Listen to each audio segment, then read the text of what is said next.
Today's topic is biopiracy.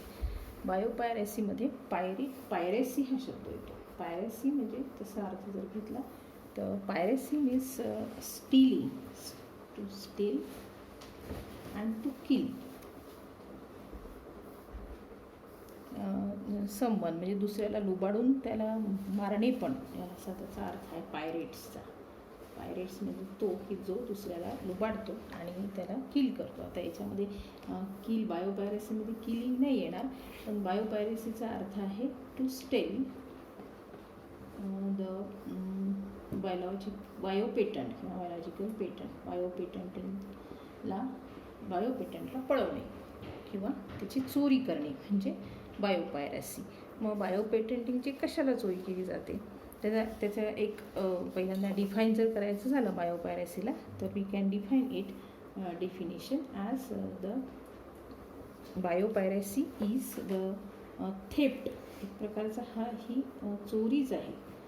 Theft of various natural product, वेगवेगळ्या प्रकारचे जे नॅचरल प्रॉडक्ट्स आहेत त्याची प्रत्यक्ष चोरी किंवा various natural products and then selling it. मात्र कसं selling them by getting patent.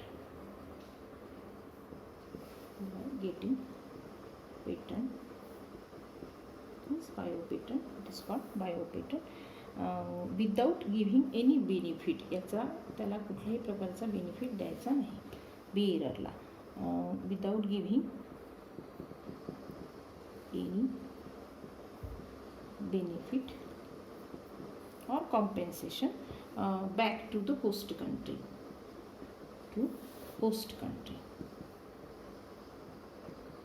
ज्या कंट्रीमधून हे घेतल्या गेलेलं होतं ते नॅचरल प्रॉडक्ट किंवा त्याचं पेटंट घेतल्या गेलं होतं आणि त्याचं हे जे काही प्रॉडक्ट्स आहेत ते प्रोडक्ट त्यांनी विकलेसुद्धा आणि by getting patent without giving any benefit back to the host country, कुठल्याही प्रकारचा बेनिफिट किंवा त्याचा कॉम्पेन्सेशन त्याच्या बदल्यात काही एक्सचेंज म्हणून काहीही देण्यात येत नाही, अशा प्रकारच्या या थेफ्टला आपण म्हणू शकतो बायोपायरेसी. पर्टिक्युलरली हे बायो मटेरियल म्हणजे बायोलॉजिकल एंटिटीज किंवा बायोलॉजिकल इन्व्हेन्शन, डिस्कवरीज याच्याशी संबंधित असेल.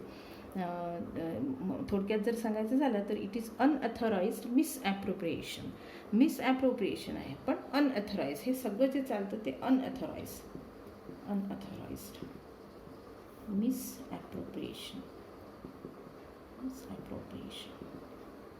असं आपण त्याला थोडक्यात म्हणू शकतो. कुठल्याही बायोलॉजिकल रिसोर्सचा किंवा जे काही नुसतंच बायोलॉजिकल प्रॉडक्ट म्हणूनच नाही तर काही वेळेला ट्रॅडिशनल नॉलेजची सुद्धा चोरी होते. जे आपल्याकडे ट्रॅडिशनल नॉलेज भरपूर आहे, ट्रॅडिशनल नॉलेज याचंसुद्धा याच्यामध्ये हे होऊ शकतं, अंतर्भाव होऊ शकतो.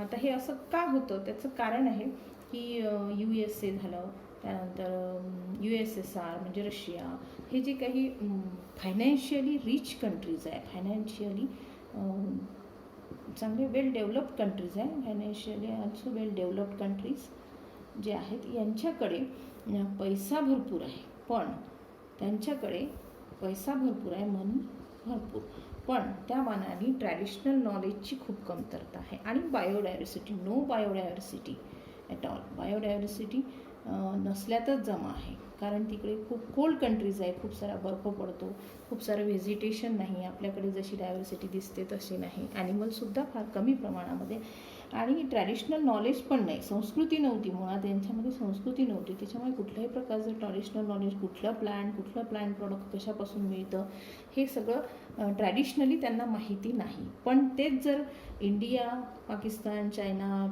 फिलिपाईन्स हे जर देश घेतले तर हे फायनान्शियली ते पुअर कंट्रीजमध्ये येतात, फायनान्शियली पुअर आहे. आपला देश तर इव्हन लोकसंख्येच्या बाबतीत खूप भरपूर लोकसंख्या असल्यामुळे सुद्धा जे काही बेसिक नीड्स आहेत त्यासुद्धा बऱ्याच लोकांना पुरेशा मिळत नाही. But it is rich in these countries, they are rich in biodiversity. बायोडायव्हर्सिटीमध्ये मात्र ते रिच आहे. शिवाय ट्रॅडिशनल नॉलेजचा डायरेक्ट संबंध हा कल्चरशी येतो. ट्रॅडिशनल नॉलेज जे आहे ते ह्या लोकांना, म्हणजे जे काही आदिवासी लोक आहे किंवा आपले जुने लोक जे होते किंवा आपले जे पूर्वापार चालत आलेले जे ग्रंथ आहे, उपनिषद आहे, ऋग्वेदापासून आपल्याला मिळालेलं आयुर्वेद आहे, ही खूप मोठी गिफ्ट आहे आणि याच्यामध्ये खूप सारी माहिती याबद्दलची, प्लांट्सबद्दलची, प्लांट प्रॉडक्ट, ॲनिमल प्रॉडक्ट, त्यांची फार्मास्युटिकल युजेस काय आहे किंवा काय काय त्याचा आपण उपयोग करू शकतो, हे सगळं खूप साऱ्या प्रमाणामध्ये या देशात दिसून येतं. आणि त्याच्यामुळे या देशांना याचा मोह न होता तरच नवल ब्रिटनमधले लोकसुद्धा याच्यासाठी आले होते. मसाल्याच्या पदार्थांसाठीच इंग्रजांनी भारतावर आक्रमण केलं आणि राज्य केलं. ते व्यापारी म्हणून आले आणि नंतर राज्यकर्ते बनले, असं आपण बघितलेलं आहे. तर ही एक प्रकारची, तीही ते पायरसी होतीच आणि ही पण बायोपायरसी आहे. तर ह्या कारणासाठी म्हणून ते जे काही हे फायनान्शियली रिच कंट्रीज आहेत, या कारणासाठी म्हणून इथे येतात. त्याच्यानंतर इथे जे काही प्रॉडक्ट्स असतील किंवा काही विशिष्ट प्रकारचं ट्रॅडिशनल नॉलेज असेल, त्या सगळ्यांचं पेटंट मिळवतात, जबरदस्तीने हे पेटंट मिळवतात आणि नंतर तेच प्रॉडक्ट इथले नेतात, त्याच्यावर प्रक्रिया करतात, त्याच्यापासून वेगवेगळे घटक बनवतात, फार्मास्युटिकल ड्रग्ज वगैरे बनवतात आणि आपल्याच देशात डबल किमतीने आपल्याला ते विकतात. तो विकण्याचा सुद्धा अधिकार आपल्याला राहत नाही, त्या बेररला राहत नाही आणि म्हणून मग याला म्हणतात बायोपायरसी. तर ही बायोपायरसीमधले जे ट्रॅडिशनल नॉलेज आहे, याच्यात काय कशाचा अंतर्भाव होतो ते पहिल्यांदा आपण पाहू. ट्रॅडिशनल नॉलेज कुठल्या प्रकारचं. So traditional knowledge it includes knowledge of food. पहिलं तर आहे फूड. अगदी काय अन्न खावं हे सुद्धा लोकांना माहिती नव्हतं. जसं USA आपल्या पूर्वापार म्हणजे जो प्राचीन भारतामध्ये जेव्हा की आपण खूप समृद्ध होतो, सिंधू नदीच्या काठी राहणारे, त्यावेळेला तिकडे त्यांना पुरेसे म्हणजे अंगभर वस्त्र घालण्याचं सुद्धा माहिती नव्हतं USA पण आणि आपल्या इथे मात्र याबद्दलचे नॉलेज, जसं फूडबद्दलचं नॉलेज किंवा क्रॉप व्हरायटीज आहेत, वेगवेगळ्या प्रकारच्या क्रॉप व्हरायटीज, याचं ट्रॅडिशनल नॉलेज आपलं भरपूर आहे, जे आता नव्या नावाने आलेलं आहे. ऑर्गॅनिक फार्मिंग या नावाने पुन्हा आलेलं आहे.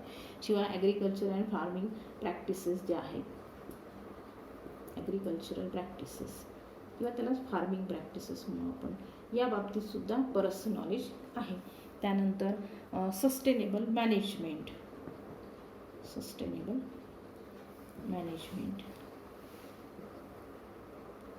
ऑफ एव्हरीथिंग, म्हणजे नॅचरल रिसोर्सेस जे आहेत त्यांचा वापर कसा करावा, किती पुरवून आणि किती व्यवस्थित करावा, त्याचं कन्झर्वेशन करावं, कसं पद्धतीने करावं, हे सुद्धा आपल्या लोकांना माहिती होतं. कन्झर्वेशन, जसं एक छोटंसं उदाहरण द्यायचं झालं तर वटपौर्णिमेला स्त्रिया वडाची पूजा करतात.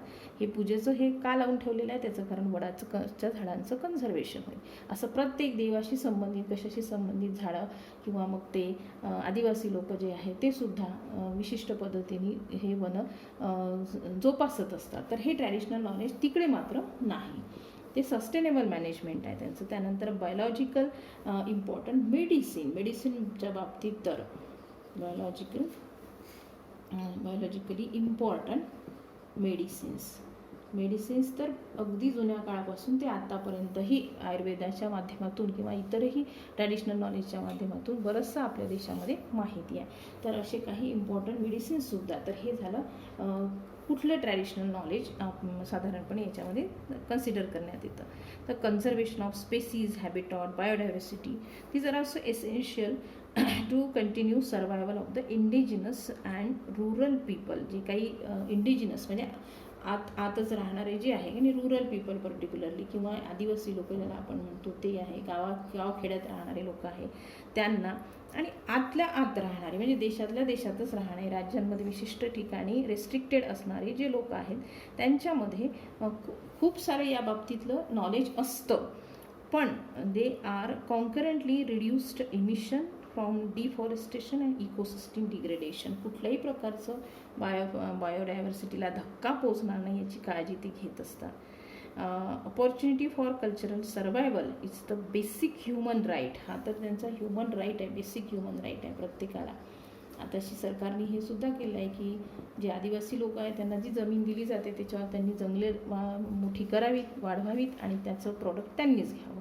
तर ह्याबद्दलची सुद्धा माहिती असू शकते. तर ह्या नॉलेजची पायरसी होऊ शकते. तर याची काही उदाहरणं आपण पुढच्या व्हिडिओत